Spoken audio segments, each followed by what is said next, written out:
Episode of Grizzly Beer Reviews. Today I will be taking a look at a beer that was recently sent to me by my amazing fiance who's in Seattle right now. She sent me a little surprise. It is the Ninkasi Oatis Oatmeal Stout. It doesn't say it's an Imperial Oatmeal Stout, but it's 7.2%, so it's a bit bigger than a regular stout, but I'm looking forward to it. I've only had one thing by Ninkasi, which was their Made in the Shade IPA, which was incredible. Did a little review of that one.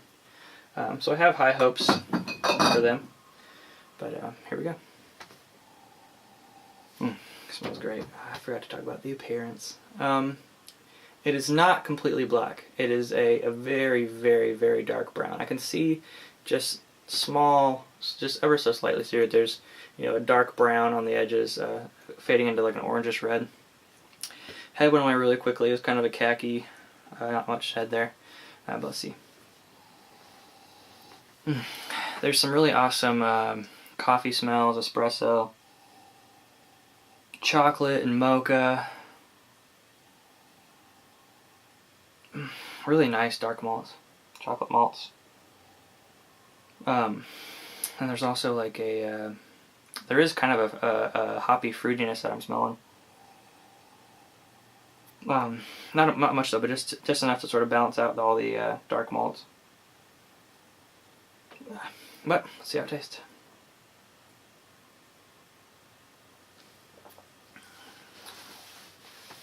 That's good. And it's just very super creamy. Lots of coffee up front. This has got a lot of coffee in it. A lot of like bitter coffee. Kind of like chewing on a coffee bean kind of coffee. I'm surprised that it's not a coffee stout, but it is. But I do taste that oatmeal, that kind of dusty, flaky oatmeal flavors. But yeah, there's a lot of coffee. There's oatmeal. There's not a lot of chocolate coming through. There's a bit of bitterness from the hops, I'm assuming. But there's also like, it lingers in the back of your throat and on the back of the tongue like coffee does, like really dark black coffee does. But there are a lot of really nice flavors. It's just, there is something missing in the middle. Like, there's a really awesome upfront flavor, that chocolate and the oatmeal and the coffee. Actually, there's not a ton of coffee. I mean, there's not a ton of chocolate, like I said.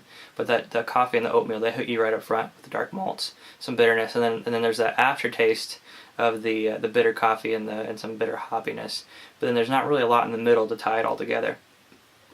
I think it's a good beer, and this is like a good sessionable oatmeal stout. But it's not I guess it's just not as big as I was expecting it to be, which is just, that's my own fault. I do think it's a good beer. I think that it's a really good oatmeal stout, but there's some things missing that if it was a bit thicker in the body and the mouthfeel, then I think it would just bring it all together and make it a lot better. And if you could taste a little bit more of those chocolate flavors in there, that'd be good too. But overall, I do think it's a good beer. I do think it's a good oatmeal stout. And it is very drinkable, very sessionable. And I am enjoying it. So I'm not going to say it's bad. I'm not going to give it a bad rating. I'm just going to say that there are some things missing that I would like to see in this beer. That's all. But yeah, so that's the Ninkasi Oatis, their oatmeal stout from Portland, Oregon. I think. Crap, Eugene, Oregon. Ninkasi Brewing from Eugene, Oregon. But thanks for coming back for another episode, and come back for more. This has been a pretty good beer.